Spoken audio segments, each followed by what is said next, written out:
15 ವರ್ಷದಿಂದ ಯಾವ ಒಲೆ ಉಚಿತ ಸರ್ ಮನೆಗೆ. ಒಂದು ರೇಷನ್ ಕಾರ್ಡ್ ಇಲ್ಲ, ಒಂದು ಆಧಾರ್ ಕಾರ್ಡ್ ಇಲ್ಲ, ಮನೆ ಸೋರ್ತಿದೆ ಮಳೆ ಬಂದು.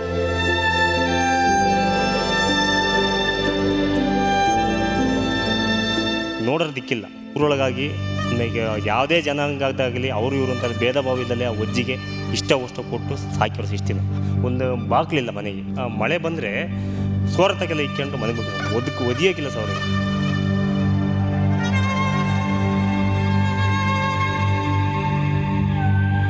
ತಂದೆ ನೀನೇ, ತಾಯಿ ನೀನೇ, ಎಲ್ಲ ಪ್ರತಿಯೊಂದು ಎಲ್ಲ ನೀವೇ. ನಮಗೆ ಅಣ್ಣ ತಮ್ಮ ಅದು ಯಾರೂ ಇಲ್ಲ. ದಿನಾಂಕ 19/9/2024, ಸಮಯ ಮಧ್ಯಾಹ್ನ 12 ಗಂಟೆ. ದಿಕ್ಕಿಲ್ಲದಂತೆ ಇತ್ತು ಈ ಕುಟುಂಬ. ಎಸ್, ತುಮಕೂರಿನ ಶ್ರೀ ದೊಡ್ಡರಾಂಪುರದಲ್ಲಿ ಒಂದು ಕುಟುಂಬ ವಾಸವಿತ್ತು. ದೊಡ್ಡಮ್ಮನ ಮಗಳು ಚಿಕ್ಕಮ್ಮ, ಚಿಕ್ಕಮ್ಮನಿಗೆ 2 ಮಕ್ಕಳು. ಒಬ್ಬನ ಹೆಸರು ಮಲ್ಲಿಕಾರ್ಜುನ್, ಮತ್ತೊಬ್ಬನ ಹೆಸರು ನವೀನ್. ಮನೆಯ ನವೀನ್ ಮನೆಗೆ ಹೋಗಿ ಅವರು ಇವರು ಕೊಡೋ ಆಹಾರ ತಂದು ತಿಂತಾ ಇದ್ರು. ಕಳೆದ 15 ವರ್ಷದಿಂದ ಕೆಲವರಿಗೆ ಮಾನಸಿಕ ಆರೋಗ್ಯ ಕೆಟ್ಟಿದೆ. ನವೀನ್ಗೆ ಹಾಸ್ಟೆಲ್ ಸಿಕ್ಕಿದ್ರು ಕ್ಯಾಸ್ಟ್ ಹಾಗೂ ಇನ್ಕಮ್ ಸರ್ಟಿಫಿಕೇಟ್ ಇಲ್ಲ ಅಂತ ವಸತಿ ಶಾಲೆ ಮಿಸ್ ಆಗಿದೆ. ಒಲೆ ಇಲ್ಲ, ದುಡ್ಡು ಕಂಡಿಲ್ಲ, ಬೆಳಕು ನೋಡಿಲ್ಲ, ದಿನಸಿ ಕೂಡ ಕಂಡಿಲ್ಲ. ಹಾಗಾದ್ರೆ ಸರ್ಕಾರದ ಯೋಜನೆಗಳು ಉಳ್ಳವರ ಪಾಲ, ಬಡವರಿಗೆ ಯಾಕಿಲ್ಲ ಅಂತ ಫುಲ್ ಗರಂ ಆಗಿಯೇ ವರದಿ ಪ್ರಸಾರ ಮಾಡಿದ್ವಿ. ಆ ಕುಟುಂಬಕ್ಕೆ ಒಂದು ಸಂತೋಷ ಕೊಡ್ಲಿಕ್ಕೆ ಸಾಧ್ಯ ಇಲ್ವಾ ನಿಮ್ಮಿಂದ? ನನಗೆ ಆ ನವೀನ್ ಬಾಲಕ ಪಾಪ ಬೇರೆ ಮನೆಗಳಿಗೆ ಹೋಗಿ ಭಿಕ್ಷೆ ಬೇಡ್ತಾನಲ್ಲ, ಯಾರು ಬರದಿದ್ರು ಕೂಡ ಈ ಕುಟುಂಬಕ್ಕೆ ವ್ಯವಸ್ಥೆ ಅಂತೂ ನಾವು ಮಾಡೇ ಮಾಡ್ತೀವಿ. ಏನ್ ಎಲ್ಲ ಪಕ್ಷಗಳು ಮೆಂಬರ್ಶಿಪ್ ಅಭಿಯಾನ ಮಾಡ್ತಾ ಇದ್ದೀರಿ? ಬಿಜೆಪಿ, ಕಾಂಗ್ರೆಸ್, JDS ಎಲ್ಲ ಇವ್ರ ಮೆಂಬರ್ಶಿಪ್ ಬೇಡವಾ? ಒಬ್ಬನೇ ಇರಲಿಲ್ವ ಅಲ್ಲಿ? ಬಿಜೆಪಿ ಅವನು, ಕಾಂಗ್ರೆಸ್ ಅವನು, JDS ಅವನು. 6ನೇ ಕ್ಲಾಸಿನ ಮಗು ಭಿಕ್ಷೆ ಬೇಡಬೇಕಾ ಮನೆಗೆ ಹೋಗ್ಬಿಟ್ಟು? ಈ ಸಮುದಾಯದ 51 MLAಗಳಿದ್ದಾರೆ. ನಾನು ಯಾವುದಂತ ಡೈರೆಕ್ಟ್ ಆಗಿ ಹೇಳಕ್ ಹೋಗೋದಿಲ್ಲ. ಶಶಿಕಲಾ ಗ್ರಾಮ ಪಂಚಾಯತಿ ಅಧ್ಯಕ್ಷೆ, ಮಂಜುನಾಥ್ PDO. ಏನ್ ಮಾಡ್ತಾ ಇದ್ರಿ PDO? ಕೆ ಪುರಂದರ್ ತಹಶೀಲ್ದಾರ್, ದೊಡ್ಡ ಸಿದ್ದಯ್ಯ EO, ಸಪ್ತಶ್ರೀ ಉಪ ತಹಶೀಲ್ದಾರ್ ತಿಪಟೂರು, ಮಂಟೇಸ್ವಾಮಿ ಜಂಟಿ ನಿರ್ದೇಶಕರು, ಚೇತನ್ ಕುಮಾರ್ ಉಪನಿರ್ದೇಶಕರು, ಕೃಷ್ಣಪ್ಪ, ಕಿರಣ್, ಡಾಕ್ಟರ್ ಯಶವಂತ್, ತಾಲೂಕು ಆರೋಗ್ಯಾಧಿಕಾರಿ Chikkanayakanahalli, doctor Chandrashekhar DHO and Prabhu CEO. ಪ್ರಭುಗಳೇ ನೋಡಿ, ಶುಭ ಕಲ್ಯಾಣ್ ಜಿಲ್ಲಾಧಿಕಾರಿಗಳು, CB ಸುರೇಶ್ ಬಾಬು ಶಾಸಕರು, JDS Madhuswamy, doctor G Parameshwar ಉಸ್ತುವಾರಿ ಸಚಿವರು, doctor G Parameshwar. Home minister ಕಚೇರಿಯಿಂದ ಕರೆ. ಈ ಸುದ್ದಿ ಪ್ರಸಾರ ಆಗ್ತಾ ಇದ್ದಂತೆ ಸರ್ಕಾರ ಹಾಗೂ ಜಿಲ್ಲಾಡಳಿತ ಎಚ್ಚೆತ್ತುಕೊಳ್ತು. ಗೃಹ ಮಂತ್ರಿ ಕಚೇರಿಯಿಂದ ಅಧಿಕಾರಿಗಳಿಗೆ ಕರೆ ಮಾಡಿ ಸ್ಪಾಟ್ಗೆ ಹೋಗುವಂತೆ ಸೂಚಿಸಿದ್ರು.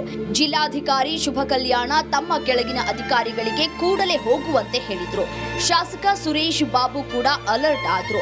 ಆಮೇಲೆ ಏನೆಲ್ಲ ಆಯ್ತು ಅನ್ನೋದನ್ನ ಸೀನ್ ಬೈ ಸೀನ್ ತೋರಿಸ್ತೀವಿ ನೋಡಿ. ದೃಶ್ಯ 1, ತಹಶೀಲ್ದಾರ್ ಪುರಂದರ್ ದೌಡ್.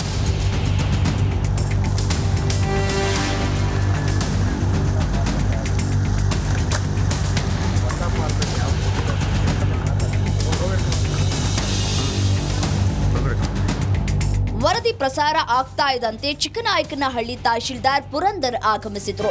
ತಹಶೀಲ್ದಾರ್ ಪುರಂದರ್ ಬರೋ ಸುದ್ದಿ ತಿಳಿತಾ ಇದ್ದಂತೆ PDO Manjunath, VA Sharan, food inspector Prajwal Sagar, RI Siddalingaswamy, ಆಹಾರ ಶಿರಸ್ತೇದಾರ್ ಕಿರಣ್, ಉಪ ತಹಶೀಲ್ದಾರ್ ರೇಖಾ, ತಿಪಟೂರು ಉಪವಿಭಾಗಾಧಿಕಾರಿ ಸಪ್ತಶ್ರೀ ಸೇರಿದಂತೆ ಗ್ರಾಮ ಪಂಚಾಯಿತಿ ಅಧ್ಯಕ್ಷರು ಎಂಟ್ರಿ ಕೊಟ್ಟರು. ಇಡೀ ತಾಲೂಕು ಆಡಳಿತವೇ ಮಧ್ಯಾಹ್ನದಿಂದ ರಾತ್ರಿ ತನಕ ಬೀಡು ಬಿಟ್ಟು ಮನೆಯ ಪರಿಶೀಲನೆ ನಡೆಸಿತು. ಇಡೀ ಕುಟುಂಬದವರಿಂದ ಪಿನ್ ಟು ಪಿನ್ ಮಾಹಿತಿ ಪಡೆದುಕೊಂಡ್ರು. ಎಲ್ಲ ಅಧಿಕಾರಿಗಳು ಇವತ್ತು ನಿಮ್ಮ ಮನೆ ಬಾಗಿಲಿಗೆ ಬಂದಿದ್ದಾರೆ. ಹೇಳಿ ನಿಮ್ ಕಷ್ಟನ ಏನಿದೆ ಅಂತೆಲ್ಲ ಮಾತಾಡಿ. ಯಾರು ಬಂದಿದ್ದಾರಾ ಇಲ್ಲಿ ಕೇಳ್ರಿ. ನಮ್ಮ ವಿಎ ಬಂದಿದ್ದಾರಾ? ಅವ್ರ ಹತ್ರ ಇಸ್ಕೊಳ್ಳಪ್ಪ, ತೆಗೆಸ್ಕೊಳ್ಳಿ ಈಗಲೇ ಡಾಮೋನಲ್ಲಿ. ನೀವೇನು ಮಾಡ್ತೀವಿ ಅಂದರೆ, ಈ ಹುಡುಗಂದು ಅಂದರೆ ಅಲ್ಲಿಗೆ ಮದರ್ ಆಫ್ ಅವ್ರ ಹೆಸರಲ್ಲಿ ಒಂದು ನೀನೇ ಇನಿಷಿಯೇಟ್ ತಗೊಂಡು ಗ್ರಾಮವೊಂದಲ್ಲಿ ಅಪ್ಲಿಕೇಶನ್ ಹಾಕಿಸಿ ಇವತ್ತು ತಪ್ಪಿಟ್ಟು ನಾಳೆ ಒಳಗೆ ಕ್ಲಿಯರ್ ಆಗಬೇಕು. Income certificate, caste certificate number 1. ಆಮೇಲೆ ಈ ತಾಯಿದು ಪೆನ್ಷನ್ ಇಲ್ಲಿ ಇವತ್ತು ಕೂತ್ಕೊಂಡು ರೆಕಾರ್ಡ್ ಮಾಡಿ ನಾಳೆಗೆ ನಾವು ಕ್ಲಿಯರ್ ಮಾಡೋದು. ಆಯಿತಾ?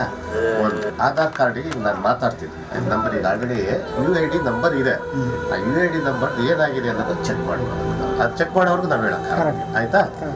ಇವತ್ತು ಕ್ಯಾಸ್ಟ್ ಸರ್ಟಿಫಿಕೇಟು ಇನ್ಕಮ್ ಸರ್ಟಿಫಿಕೇಟ್ ಆಯ್ತಾ. ಅದು ನೆಕ್ಸ್ಟ್ ನಿಮ್ಮದು ಈ ತಾಯಿದು ಸಂಧ್ಯಾ ಸುರಕ್ಷಾ ಪೆನ್ಷನ್ಗೆ ರೆಡಿ ಮಾಡಿ ಸ್ವಲ್ಪ. ನೆಕ್ಸ್ಟ್ EM ಒಂದು ನಿಮಿಷ ನೋಡು, EM ವಿಧವಾ ವೇತನಕ್ಕೆ ನಾನು ರೆಕಮೆಂಡ್ ಮಾಡು. ಆಮೇಲೆ 3 ಪೆನ್ಷನ್ ಅಟ್ ಎ ಟೈಮ್ ಆಗಬೇಕು. ವಿಧವಾ ವೇತನಕ್ಕೆ ರೆಕಮೆಂಡ್ ಮಾಡು. ಆಮೇಲೆ ಇನ್ನೊಂದು ಸೈಮಲ್ಟೇನಿಯಸ್ ರಿಪೋರ್ಟ್ ಮಾಡು. ಮತ್ತೆ ಅದು ಕನ್ವರ್ಟ್ ಮಾಡಿಬಿಟ್ಟು PHP ನಾವು ಕೇರ್ ಮನೆಯದು ಈಗ ಆಲ್ರೆಡಿ PDO ಇದ್ದಾರೆ, ಜವಾಬ್ದಾರಿ ವಹಿಸ್ತಾರೆ. ದೃಶ್ಯ 2 ಮನೆಗೆ ಬಂತು ದಿನಸಿ ಐಟಂ.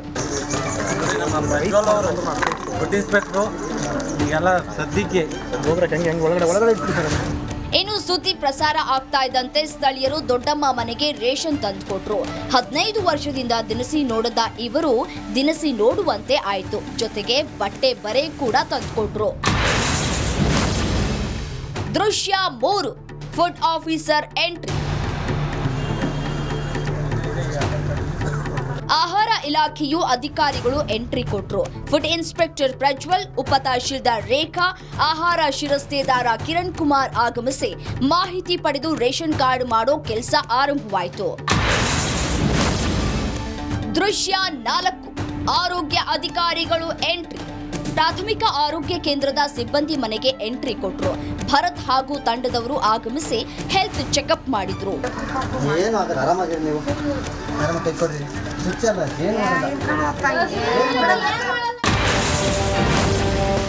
ದೃಶ್ಯ 5 ಉಪವಿಭಾಗಾಧಿಕಾರಿ ಸಪ್ತಶ್ರೀ ಆಗಮನ. ಇನ್ನು ತಿಪಟೂರು ಉಪವಿಭಾಗಾಧಿಕಾರಿ ಸಪ್ತಶ್ರೀ ಆಗಮಿಸಿದ್ರು. ಬಳಿಕ ಪರಿಶೀಲನೆ ನಡೆಸಿ ಸರ್ಕಾರದ ಎಲ್ಲಾ ಸೌಲಭ್ಯ ಫಟಾಫಟ್ ಮಾಡಿಸ್ತೇವೆ ಅಂತ ತಿಳಿಸಿದ್ರು. ಅಮ್ಮ ಏನು ಆಗೋದಿಲ್ಲ ಅಮ್ಮ, ಈಗ ಹೇಳಿದೀವಿ ನಿಮ್ದು ಆಧಾರ್ ಕಾರ್ಡ್ ಬರ್ತದೆ, ಈಗ ಮನೆಗೆ ಡೋರ್ ರೆಡಿ ಮಾಡ್ತಾರೆ, ಇನ್ನು 2 ದಿವಸದಲ್ಲಿ ಹಂಚ್ ಹಾಕ್ಕೊಡ್ತಾರೆ ಆಯ್ತಾ. ನಿಮ್ಮ ಮಗಳಿಗೇನು ಈಗ ಆರೋಗ್ಯ ಇಲಾಖೆಯವರು ಡಾಕ್ಟರ್ ಬಂದಿದ್ದಾರೆ, ಚೆಕಪ್ ಮಾಡಿಸ್ತಾರೆ. ನಿಮ್ಮ ಮೊಮ್ಮಗುಗೂ ಕೂಡ ಸ್ಕೂಲ್ಗೆ ಮೊರಾರ್ಜಿ ಸ್ಕೂಲಿಗೆ ಹಾಸ್ಟೆಲ್ ಎಲ್ಲ ವ್ಯವಸ್ಥೆ ಮಾಡೋಣ ಆಯ್ತಾ. ಹಾಂ, ನೀವು ಫಸ್ಟ್ ನಿಮಗೆ ಪೆನ್ಷನ್ನು ಮಾಡ್ತಾರೆ. ನಿಮಗೆ ಈಗ ವೃದ್ಧಾಪ್ಯ ವೇತನ ಮತ್ತೆ ನಿಮ್ಮ ಮಗಳಿಗೆ ವಿಧವೆ ವೇತನ 2 ಬರ್ತದೆ ತಿಂಗಳು ಆಯ್ತಾ. ದೃಶ್ಯ 6 ಬಂತು ಬಡಿತರ. ಸೊಸೈಟಿಯಿಂದ 10 ಕೆಜಿ ರಾಗಿ, 10 ಕೆಜಿ ಅಕ್ಕಿ ಸೇರಿದಂತೆ ಹಲವು ಧಾನ್ಯಗಳನ್ನ ಫುಡ್ ಆಫೀಸರ್ ಹಾಗೂ ಗ್ರಾಮ ಪಂಚಾಯಿತಿ ಅಧ್ಯಕ್ಷೆಯ ಪತಿ ತಂದುಕೊಟ್ರು.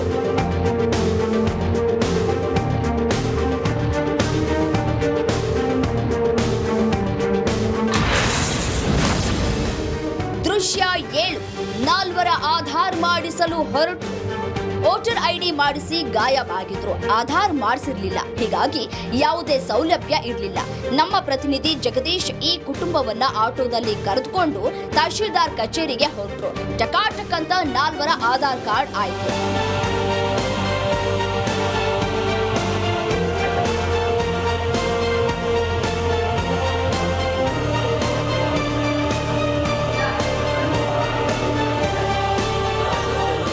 ನಿಜವಾಗ್ಲೂ ಈ ಹುಡುಗ ನವೀನ್ ಏನಿದ್ದಾರೆ, ಈಗ ಮೊರಾರ್ಜಿ ದೇಸಾಯಿ ಶಾಲೆಯ ಪ್ರಿನ್ಸಿಪಾಲ್ ಅವ್ರ ಜೊತೆನೂ ಸಹ ನಾನು ಮಾತಾಡಿದ್ದೀನಿ. ನಾಳೆ ಆ ಮಗುನ ಅಲ್ಲಿ ಕರ್ಕೊಂಡು ಹೋಗಿಬಿಟ್ಟು ಅಲ್ಲಿ ಶಾಲೆಗೆ ಅಡ್ಮಿಷನ್ ಆಗುವಂಥ ಒಂದು ವ್ಯವಸ್ಥೆಯನ್ನು ಮಾಡಿಕೊಡಬೇಕು ಅಂತ ಹೇಳಿ ನಾನು ವಿನಂತಿಯನ್ನು ಸಹ ಅವರಿಗೆ ಮಾಡಿದ್ದೀನಿ. ತಾಲೂಕು ಆಡಳಿತದಿಂದ ಅವ್ರಿಗೇನು ಸೌಲಭ್ಯಗಳು ಸಿಗಬೇಕು ಖಂಡಿತವಾಗಿ ನಾವು ಆ ಸೌಲಭ್ಯಗಳನ್ನು ಕೊಡಿಸುವಂಥ ಒಂದು ಪ್ರಾಮಾಣಿಕವಾದಂಥ ಪ್ರಯತ್ನ ಮಾಡ್ತೀವಿ. ಇದಕ್ಕೆ ಮುಖ್ಯ ಕಾರಣಭೂತ ಆಗಿರುವಂಥದ್ದು ನಮ್ಮ ರಿಪಬ್ಲಿಕ್ ಕನ್ನಡ TV ವಾಹಿನಿ. ಅವರಿಗೆ ನಾನು ಕೃತಜ್ಞತೆ ಮತ್ತು ಇಂಥ ಒಳ್ಳೆ ಕೆಲಸ ಮಾಡಲಿಕ್ಕೆ ಅವಕಾಶ ಮಾಡಿಕೊಟ್ಟಂಥದ್ದಕ್ಕೆ ನಾನು ಸ್ಮರಣೆಯನ್ನು ಮಾಡ್ತೇನೆ. Thank you. ದೃಶ್ಯ 8 ವಾಪಸ್ ಬರುವಷ್ಟರಲ್ಲಿ ಬಂತು ಕರೆಂಟ್. ಆಧಾರ್ ಕಾರ್ಡ್ ಮಾಡಿಸಿಕೊಂಡು ವಾಪಸ್ ಬರುವಷ್ಟರಲ್ಲಿ ಮನೆಗೆ ವೈರಿಂಗ್ ಎಳೆದು ಕರೆಂಟ್ ಬಂದಿತ್ತು.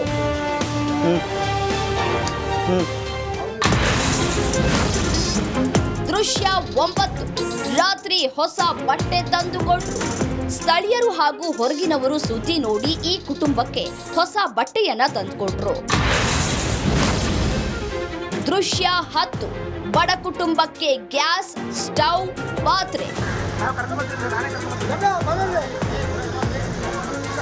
15 ವರ್ಷದಿಂದ ಒಲೆಯೇ ಹಚ್ಚದ ಬಡ ಕುಟುಂಬಕ್ಕೆ ಆಹಾರ ಇಲಾಖೆ ಅಧಿಕಾರಿಗಳು ಗ್ಯಾಸ್, ಸಿಲಿಂಡರ್, ಸ್ಟವ್ ಜೊತೆ ಕಿಟ್ ಅನ್ನ ಕೊಡಲಾಯಿತು.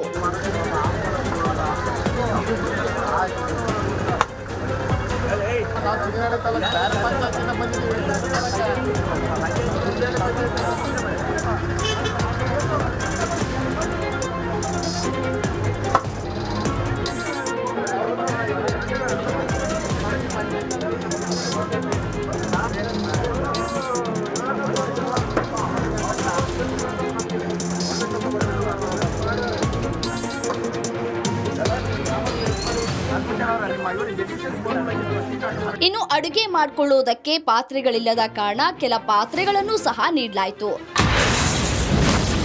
ದೃಶ್ಯ 11 ಸೋರುತ್ತಿದ್ದ ಮನೆಯ ಹಂಚು ತೆರವು.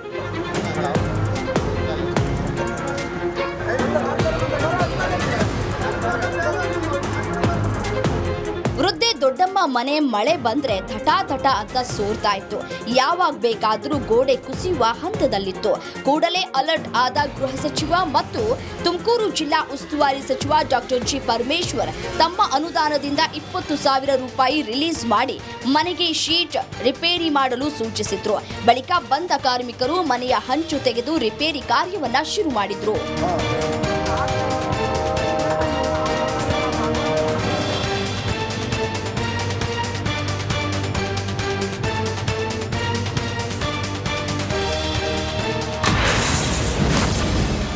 ದೃಶ್ಯ 12 ಧರ್ಮಸ್ಥಳ ಸಂಘದಿಂದ ಪಿಂಚಣಿ. ಸೂಪರ್ 3 ವೀಕ್ಷಿಸಿ ಧರ್ಮಸ್ಥಳ ಸಂಘದವರು ದೊಡ್ಡರಾಂಪುರ ಗ್ರಾಮಕ್ಕೆ ಆಗಮಿಸಿದ್ರು. ಅಜ್ಜಿಗೆ ತಿಂಗಳಿಗೆ 700 ರೂಪಾಯಿ ಕೊಡೋದಾಗಿ ಹೇಳಿದ್ರು. ದೊಡ್ಡಮ್ಮಗೆ ಆರ್ಡರ್ ಕಾಪಿಯನ್ನ ಕೂಡ ಕೊಡ್ಲಾಯ್ತು. ಸರ್, ನಿಮ್ಮ ರಿಪಬ್ಲಿಕ್ ಟಿವಿಲಿ ಸುದ್ದಿ ಪ್ರಸಾರ ಆಯಿತು. ಆದ ತಕ್ಷಣ ನಮ್ಮ ಸಂಸ್ಥೆಯ ಧರ್ಮಸ್ಥಳ ಗ್ರಾಮೀಣ ಯೋಜನೆ ಸಂಸ್ಥೆಗೆ ನಾನು ತಿಳಿಸಿದಾಗ ಅವರು ಪ್ರೇಮಾನಂದ್ ಸರ್ ಅವರು ಖುದ್ದಾಗಿ ನಾಳೆ ಹೋಗಿ ಭೇಟಿ ಕೊಟ್ಟು ಅವರಿಗೆ ಮಾಸಾಶನ ಮಾಡೋಣ ಅಂತ ನಮಗೆ ನೆರವನ್ನು ಕೊಟ್ಟರು. ಆ ಸುದ್ದಿ ತಿಳಿದ ತಕ್ಷಣ ಇಲ್ಲಿಗೆ ಬಂದಿದ್ದೀವಿ. ನಿಮ್ಮ ಸುದ್ದಿ ವಾಹಿನಿಗೆ ನಾವು ಹೃತ್ಪೂರ್ವಕ ಧನ್ಯವಾದವನ್ನು ಅರ್ಪಿಸ್ತಾ ಇದ್ದೀವಿ. ಇಂಥ ಒಳ್ಳೆಯ ಕಾರ್ಯವನ್ನು ಇನ್ನೂ ಹೆಚ್ಚು ಕೈಜೋಡಿಸಿ ನಿಮ್ಮ ಜೊತೆಲಿ ನಾವು ಸಹಕಾರವನ್ನು ಕೊಡ್ತೇವೆ ಅಂತ ನಿಮ್ಮ ಟಿವಿ ಧನ್ಯವಾದ ಅಂತ ತಿಳಿಸ್ತೇವೆ. ನಾವು ನಿನ್ನೆ ರಿಪಬ್ಲಿಕ್ ಟಿವಿ ನೋಡುವಾಗ ಈ ಒಂದು ಸುದ್ದಿ ನಮಗೆ ಗೊತ್ತಾಯಿತು. ಅದು ಗೊತ್ತಾಗಿದ ತಕ್ಷಣ ನಾವು ಈ ಒಂದು ಮನೆಗೆ ಭೇಟಿ ಮಾಡಿ ಇವತ್ತು ನಮ್ಮ ಶ್ರೀ ಕ್ಷೇತ್ರ ಧರ್ಮಸ್ಥಳ ಗ್ರಾಮಾಭಿವೃದ್ಧಿ ಯೋಜನೆಯಿಂದ ಇವರಿಗೆ ಒಂದು ಮಾಸಾಸನ ಕೊಡುವಂತ ಒಂದು ವ್ಯವಸ್ಥೆ ನಾವು ಮಾಡ್ತಾ ಇದ್ದೀವಿ. ಪೂಜ್ಯ ಕಾಮಂದರು ಇದಕ್ಕೆ ಬೇಗ ಸ್ಯಾಂಕ್ಷನ್ ಕೊಡ್ತಾರೆ. ಕೊಟ್ಟಿದ ತಕ್ಷಣ ಇವರಿಗೆ ತಿಂಗಳ ಇವರಿಗೆ ಪೆನ್ಷನ್ ಕೊಡುವಂತ ವ್ಯವಸ್ಥೆ ನಾವು ಮಾಡ್ತೀವಿ ಸರ್. ನೀವು ಇದೇ ರೀತಿ ನಮಗೆ ಇಂಥ ಒಂದು ಯಾವುದಾದ್ರು ಕೇಸ್ಗಳು ಸಿಕ್ಕಿದಾಗ ಸುದ್ದಿ ಮಾಡಿದಾಗ ಇದರಿಂದ ನಾವು ಇನ್ನೂ ಹೆಚ್ಚಿಗೆ ನಾವು ಇಂಥ ಸಾಮಾಜಿಕ ಕೆಲಸಗಳನ್ನು ಮಾಡೋಕ್ಕೆ ನಮ್ಗೆ ಇನ್ನೂ ಇನ್ಸ್ಪಿರೇಷನ್ ಆಗಿ ಸಿಗ್ತೇವೆ. ನಿಮ್ಮ ಸುದ್ದಿ ವಾಹಿನಿಗೆ ತುಂಬಾ ಧನ್ಯವಾದಗಳು. ದೃಶ್ಯ 13 ಗೃಹ ಸಚಿವರ ಕಚೇರಿಯಿಂದ ಕರೆ. ನಮ್ಮ ತುಮಕೂರು ಪ್ರತಿನಿಧಿ ಜಗದೀಶ್ಗೆ ಕರೆ ಮಾಡಿದ ಗೃಹ ಸಚಿವರ ಸಿಬ್ಬಂದಿ ಬಡ ಕುಟುಂಬಕ್ಕೆ ಏನೆಲ್ಲ ಒದಗಿಸಿದ್ದೇವೆ ಅಂತ ತಿಳಿಸಿದ್ರು. ಹುಡುಗ ಇದ್ದ ಗೊತ್ತಾ, ಮಲ್ಲಿಕಾರ್ಜುನ್, ಸ್ವಲ್ಪ ಗಡ್ಡ ಬಿಟ್ಟು, ಅವನಿಗೆ ಡಿ ದರ್ಜೆ ಹುದ್ದೆ ಗ್ರಾಮ ಪಂಚಾಯತಿ ಗುತ್ತಿಗೆ ಆಧಾರದಲ್ಲಿ ಒಂದು ಡಿ ದರ್ಜೆ ಹುದ್ದೆ. ಅವನ 6ನೇ ಕ್ಲಾಸ್. ಅವನನ್ನ ಈಗ ಶಾಲೆಗೆ ಸೇರಿಸ್ತಾರೆ. ಇವನಿದಾನಲ್ಲ ಈ ಕಡೆ ಇದಾನೆ ನೋಡಿ, ಅವನಿಗೆ ಒಂದು ಕೆಲಸ ಕೊಟ್ಟರು. ಇವನಿಗೆ ಕೆಲಸ ಏನ್ ಮಾಡ್ತಾನೆಲ್ಲ ಗೊತ್ತಿಲ್ಲ, ಅದು ಬೇರೆ ವಿಚಾರ. ಈಗ ಅವರಿಗೆ ವೃದ್ಧಾಪ್ಯ ವೇತನ ಬರುತ್ತೆ, ವಿಧವಾ ವೇತನ ಬರುತ್ತೆ, ಆಮೇಲೆ ಅಂಗವೈಕಲ್ಯ ವೇತನ ಬರುತ್ತೆ.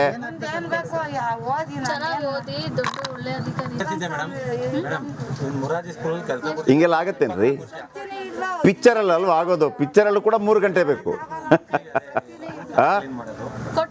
ಏನ್ ಎಲ್ಲ ಧಡ ಧಡ ಧಡ ಧಡ ಧಡ ಧಡ ಎಲ್ಲ ಬಂದು ಯಾರು ಬಂದ್ರು ಅಂತ ಖುಷಿ ಪಡೋ ವ್ಯಕ್ತಿ ನಾವಲ್ಲ. ಅಲ್ಲಿ ಕೆಲಸ ಆಗಬೇಕು. ಇವತ್ತು ಕೆಲಸ ಆಗ್ತಾ ಇದೆ. ನಾವು ಯಾರ್ಯಾರಿಗೂ ಓಟ್ ಹಾಕದೆ, ಜಾತಿ ಮತ ನೋಡದೆ ಓಟ್ ಹಾಕದೆ, ಪಾರ್ಟಿ ಗಿರ್ಟಿದ ನೋಡ ಹಾಕದೆ, ಯಾರು ಈ ಸಮಾಜದ ಬಗ್ಗೆ, ಈ ಜನರ ಬಗ್ಗೆ ಕಳಕಳಿ ಇದ್ದಾನೆ ಅಂಥವ್ರನ್ನ ಆಯ್ಕೆ ಮಾಡಿದಾಗ ಮಾತ್ರ ಇಂಥದ್ದಾಗೋದಕ್ಕೆ ಸಾಧ್ಯ. ಹಾಗಂತದ್ದು ನಿರಂತರವಾಗಿ ನಡೆಯುವಂಥ ಪರಿಶ್ರಮ. ಏನಿಹೋ ಇವತ್ತು ಭಾಳ ಖುಷಿ ಇದೆ, ಹೆಮ್ಮೆ ಇದೆ. 1 ಗಂಟೆಗಳ ಕಾಲ ಈ ಒಂದು ಕುಟುಂಬಕ್ಕಾಗಿ ನಾವು ಕೊಟ್ಟಿದ್ದೀವಿ. ಆ ತಾಯಿ ಇವತ್ತು ಖುಷಿಯಾಗಿದ್ದಾರೆ.